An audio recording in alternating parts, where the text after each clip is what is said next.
নমস্কাৰ স্বাগতম জনাইছো আপুনি চাই আছে সিটি 18 ষ্টুডিঅত মই জয়ন্ত মাধৱ গোস্বামী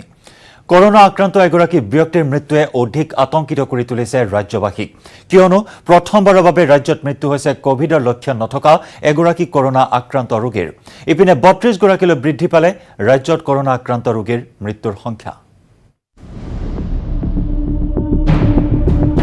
অধিক ভয়াবহ হৈ উঠিছে নেকি কৰোনা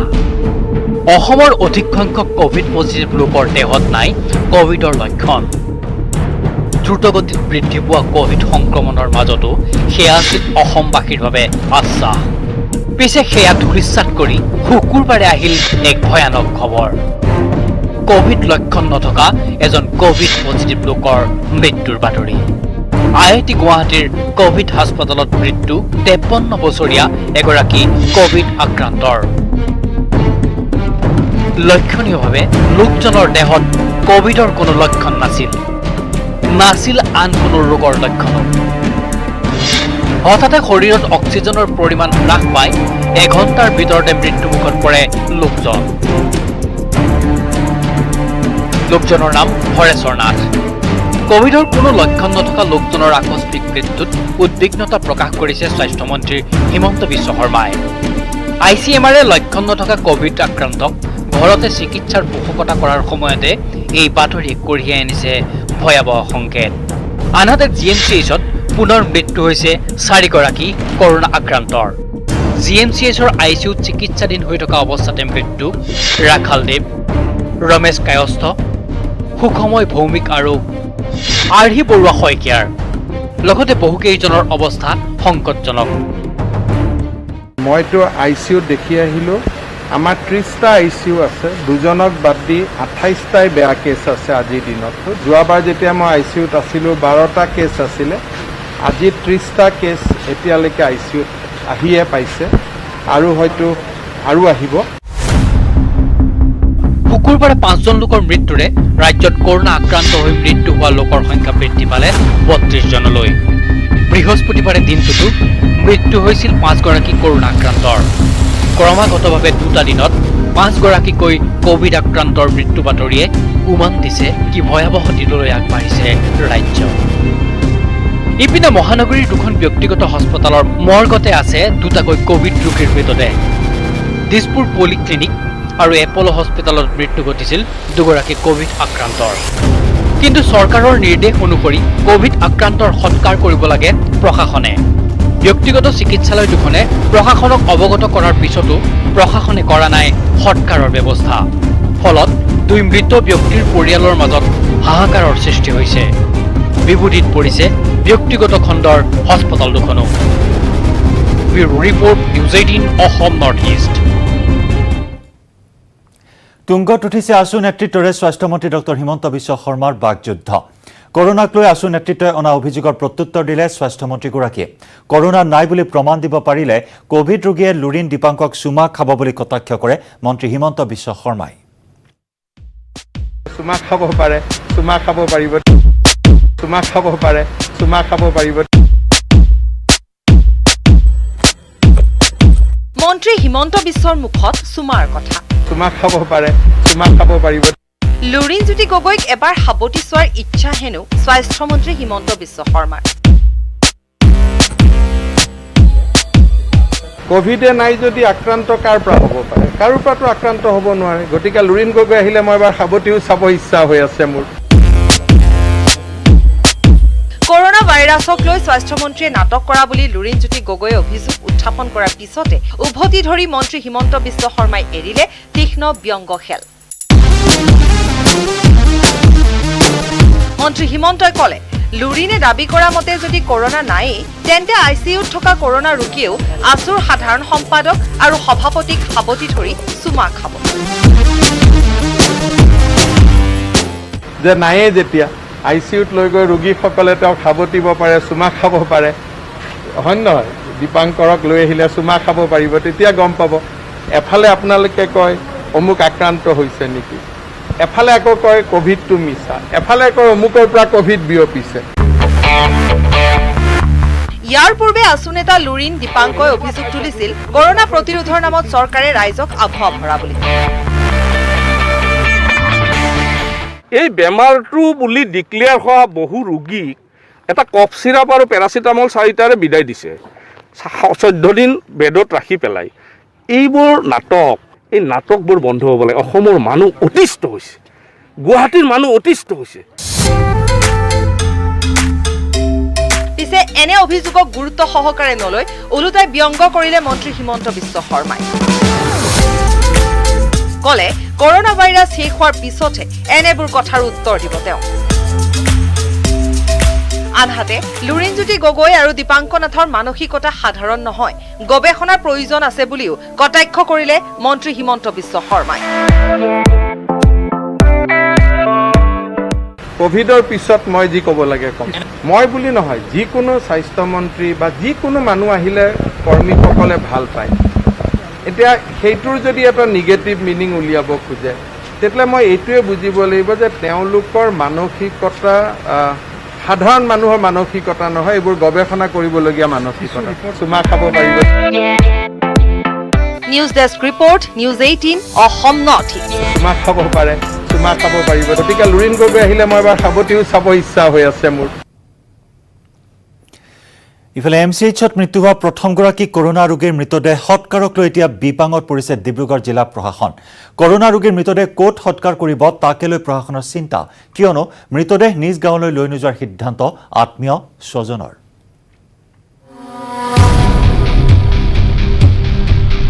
মৃত কৰোনা ৰোগীক লৈ বিপাঙত পৰিছে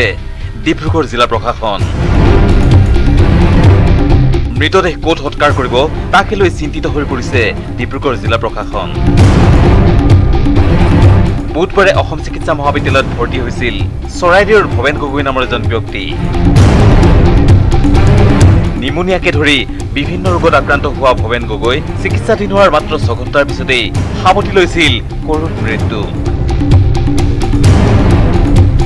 মৃত্যুৰ পিছত ভৱেন গগৈৰ স্বাব পৰীক্ষাৰ ফলাফল আহিছিল কোভিড পজিটিভ আৰু ইয়াৰ পিছতেই সৃষ্টি হয় তীব্ৰ চাঞ্চল্য পেশেণ্টজন বহুত কোমৰবিড কণ্ডিশ্যন থকা মানুহ এখেত ভৱেন গগৈ 72 বছৰীয়া মাত্ৰ 6 ঘণ্টা সময়হে তেওঁ থাকিলে আৰু যিহেতু তেওঁৰ থোৰাচিক ভাতৃবাদ ফ্ৰেকচাৰ আছে গতিকে তেওঁৰ আৰু চকত আছিলে গতিকে তেওঁ ভেণ্টিলেটৰ দিবৰ কাৰণে তেওঁ উপযুক্ত নাছিলে তেওঁৰ ইণ্ডিকেশ্যন নাছিলে বাকী তেওঁ অক্সিজেনেশ্যন দিয়া হৈছিলে বাকী আমি চিম্পটমেটিক ট্ৰিটমেণ্ট তেওঁ ছাপৰ্টিভ ট্ৰিটমেণ্ট গোটেইখিনি কৰা হৈছিলে ইফালে কোভিড পজিটিভ পোৱাৰ পিছতেই মৃতদেহ চৰাইদেউলৈ নিবলৈ অমান্তি হয় ভৱেন গগৈৰ পৰিয়ালৰ লোকে পৰিয়ালৰ লোকৰ এই সিদ্ধান্তৰ পিছতেই ডিব্ৰুগড় জিলা প্ৰশাসনে ভৱেন গগৈৰ মৃতদেহ নিজেই সৎকাৰ কৰাৰ সিদ্ধান্ত লয় যদিও ক'ত সৎকাৰ কৰিব তাকে লৈ বিপাঙত পৰে চৰাইদেউলৈ তেখেতৰ মৃতশৰীৰ লৈ যাব বিচৰা নাই সেইকাৰণে তেওঁক আমাৰ যি প্ৰট'কল আছে আমাৰ গভৰ্ণমেণ্ট গাইডলাইন আছে সেইমতে সেই তেখেতৰ মৃতশৰীৰ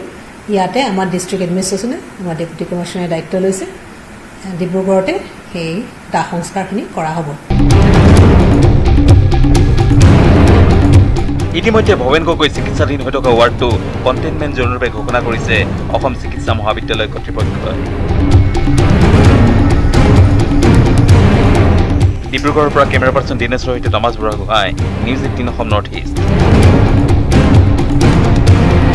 বিজেপি বিধায়ক সুৰেন ফুকনৰ কাৰ্যত অসন্তুষ্ট কংগ্ৰেছী বিধায়ক ডুমডুমা সমষ্টিত আধাৰশিলা স্থাপন কৰাক লৈ ক্ষোভিত হৈ পৰিছে কংগ্ৰেছী বিধায়ক দুৰ্গা ভূমিজ কিন্তু কিয় বিজেপি বিধায়কৰ কামত অসন্তুষ্ট কংগ্ৰেছী বিধায়ক বিধায়ক সুৰেন ফুকনে আধাৰশিলা মুকলি কৰিলে খং উঠিল বিধায়ক দুৰ্গা ভূমিজৰ এজন বিধায়ক আছে সুৰেন ফুকন যি কাণ্ড জ্ঞানহীন এজন বিধায়ক যি বিধায়ক নিজৰ পাৱাৰ কি আছে একো নাজানে নিজৰ এৰিয়াটো ডেভেলপমেণ্ট কৰিব পৰা নাই লোকৰ সমষ্টিত আহি পেলাই তেওঁ অনাধিকাৰ প্ৰৱেশ কৰিছে বিধায়কৰ মাজত লাগিছে হিমাৰ কাজিয়া কৰোনাৰ বহা সংকটকালৰ মাজতেই সমষ্টিত গতিশীলতা অনাৰ লক্ষ্যৰে বুধবাৰে ডুমডুমা বিধানসভা সমষ্টিৰ অন্তৰ্গত গাভৰুভেটি আৰু কুমচাং গাঁও পঞ্চায়তত স্থাপন কৰা হৈছিল কেইবাটাও আঁচনিৰ আধাৰশিলা পিছে ডুমডুমা সমষ্টিত গৈ আধাৰশিলা মুকলি কৰিলে ডিগবৈ সমষ্টিৰ বিধায়ক সুৰেন ফুকনে তাৰ পিছতেই আৰম্ভ হৈছে সীমাক লৈ বিধায়কৰ মাজত তুচ্ছ খাপৰ ৰাজনৈতিক বিবাদ। তেওঁলোকে পিঠা কটা মই শুনিছোঁ। গতিকে নিজৰ সমস্যাটো ভালকৈ চাই লওক। আৰু তেওঁ নিজকে ভাবিছে পাৰফেক্ট লিডাৰ। কোনো পাৰফেক্ট লিডাৰ নহয়। তেওঁ মানুহ সমৰ্থনে নকৰে। সুৰেণ ফুকনৰ এনে কাৰ্যক নিশ্চয় নিন্দনীয় আৰু এনে কাৰ্যৰ পৰা তেওঁ বিৰত থাকিবলৈ মই আহ্বান জনাইছোঁ। আৰু মুখ্যমন্ত্ৰীকো কৈছোঁ এনে কাণ্ড জ্ঞানহীন বিধায়কৰ কাৰণে বিজেপি দলটো আগৰ তুলনাত আজিলৈকে তেওঁ এতিয়া ভাৱমূৰ্তি ম্লান হ'বলৈ গৈ আছে। ডিগবৈৰ পৰা Rina Kakoli Gogoi, news 18 Assam north east. Hojai পৰিবহণ বিষয়াৰ কাৰ্যালয়ত মহিলাৰ হাল্লা বল। কাৰ্যালয়ৰ পৰা এগৰাকী বিষয়াক বুকুত ধৰি বাহিৰলৈ টানি আনিলে এজাক মহিলাই। কিন্তু কিয়? হোজাইৰ পৰিবহণ বিষয়াৰ কাৰ্যালয়ত মহিলাৰ হাল্লাবোল।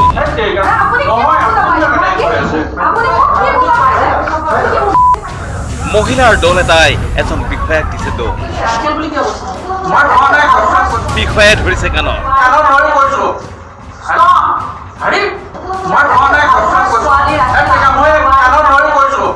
বিষয়াৰ বুকুত ধৰি টানি অনা হ'ল বাহিৰলৈ। প্ৰথমেই মন কৰক এই দৃশ্যলৈ। চকীত বহি আছে এজন বিষয়া। মহিলাৰ এটা দলে বিষয়াজনক দি আছে গালি হবনি আৰু নীতি শিক্ষা। চকীত বহি থকা এই বিষয়াজন হৈছে হোজাই পৰিবহণ বিষয়া কাৰ্যালয়ৰ ডিলিং এছিষ্টেণ্ট বিষয়া ইনামুল হক। বিষয়াগৰাকীয়ে কাৰ্যালয়লৈ অহা এগৰাকী মহিলাক অশ্লীল প্ৰস্তাৱ দিয়াৰ লগতে মহিলাগৰাকীক উদ্দেশ্য কৰিছিল কেতবোৰ আপত্তিজনক মন্তব্য। ইয়াৰ পিছতে এই বিষয়াগৰাকীৰ বিৰুদ্ধে কৃত্ৰিমূৰ্তি ধাৰণ কৰিলে মহিলাৰ দলটোৱে।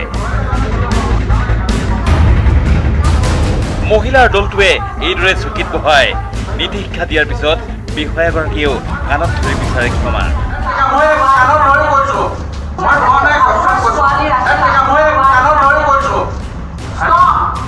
উত্তেজিত মহিলাৰ দলটোৱে বিষয়াজনক দিয়ে লপাথপাও। ইয়াৰ পিছতে এই বিষয়াজনৰ বুকুত ধৰি বাহিৰলৈ টানি আনি ৰাইজৰ ওচৰত ৰাজহুৱাকৈ ক্ষমা বিচৰায়।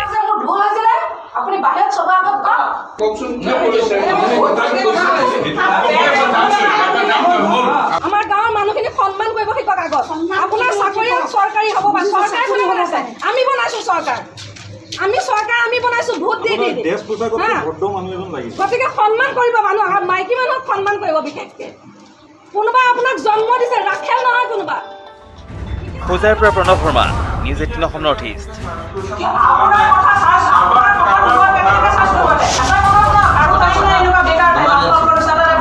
চিটি 18ত সময় হ'ল খন্তেক সময়ৰ বাণিজ্যিক বিৰতিৰ।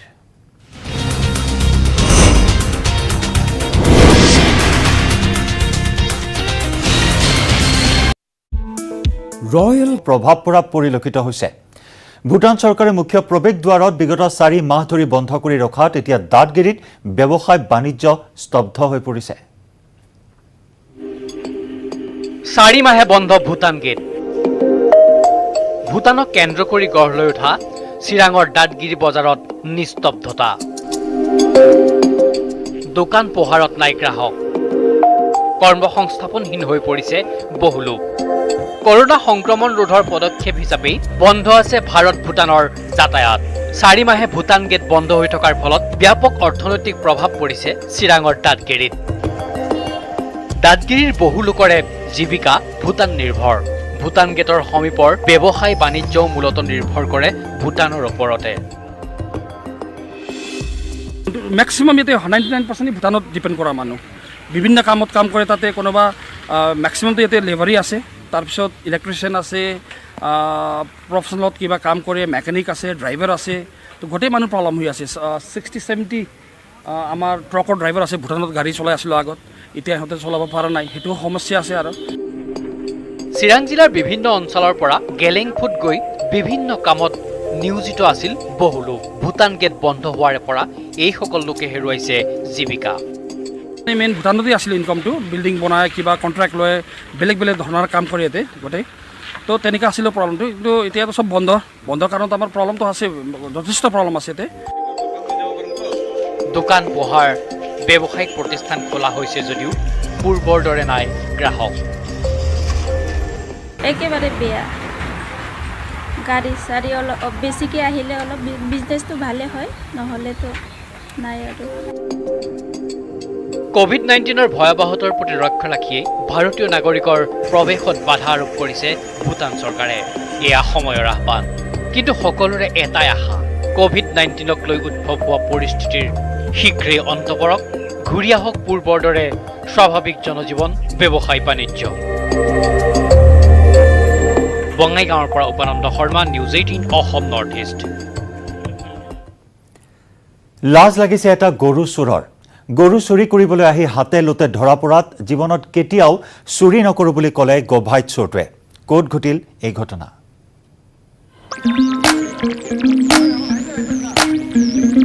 লাজ লাগিছে লাজ লাগিছে আৰু চুৰ নকৰো লাজ লাগিছে ৰাইজৰ আতিথ্য পাই এই স্বীকাৰোক্তি গৰু চোৰ দুধনৈ শান্তিপুৰৰ পথাৰত এৰাল দিয়া এটা গৰু চুৰি কৰিবলৈ গৈ হাতে লোতে ধৰা পৰিল চুৰ চুৰৰ ওপৰত আৰম্ভ হ'ল পিঠি বহল কৰাৰ প্ৰক্ৰিয়া এইখিনিতে আত্মসন্মানত লাগি গ'ল চুৰ বপুৰাৰ মাৰিছে মান সন্মান হেনো সকলো শেষ হৈ গ'ল চুৰৰ সেয়েহে ঘোষণা কৰিলে আগলৈ আৰু কেতিয়াও চুৰি নহয় কিমান দিনৰ পৰা চুৰ কৰা না স্যাৰ আজি স্যাৰ কেটাই প্ৰথম কেনেকৈ ধৰিলে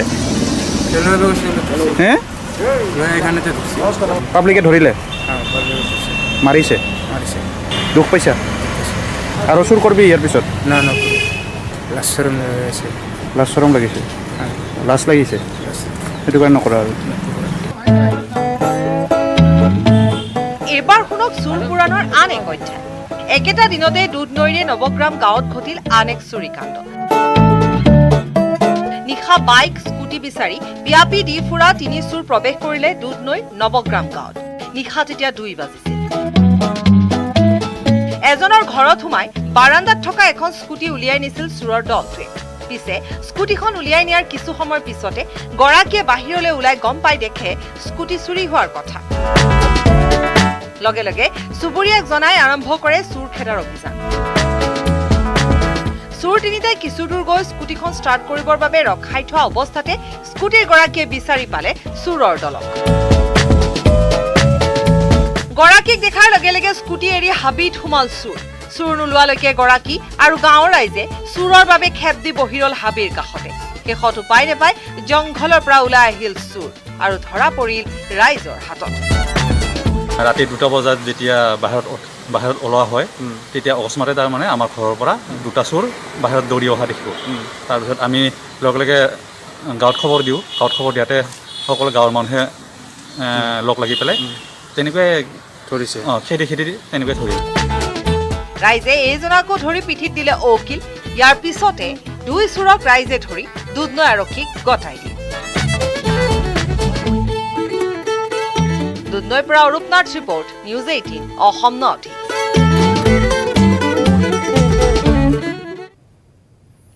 বিকাশ ডুবে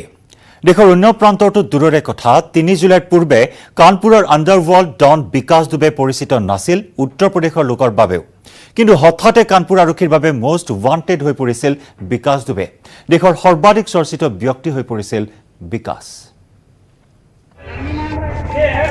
विकास दुबे कानपुर वाला विकास दुबे कानपुर वाला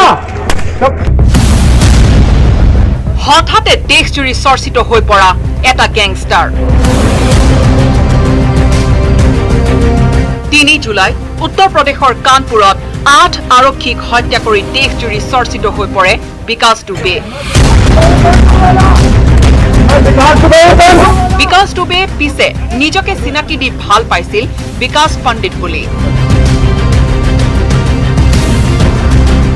1999 চনত মুক্তি পোৱা হিন্দী ছবি অৰ্জুন পণ্ডিতৰ অনুকৰণেৰে নিজে নাম দি লৈছিল বিকাশ পণ্ডিত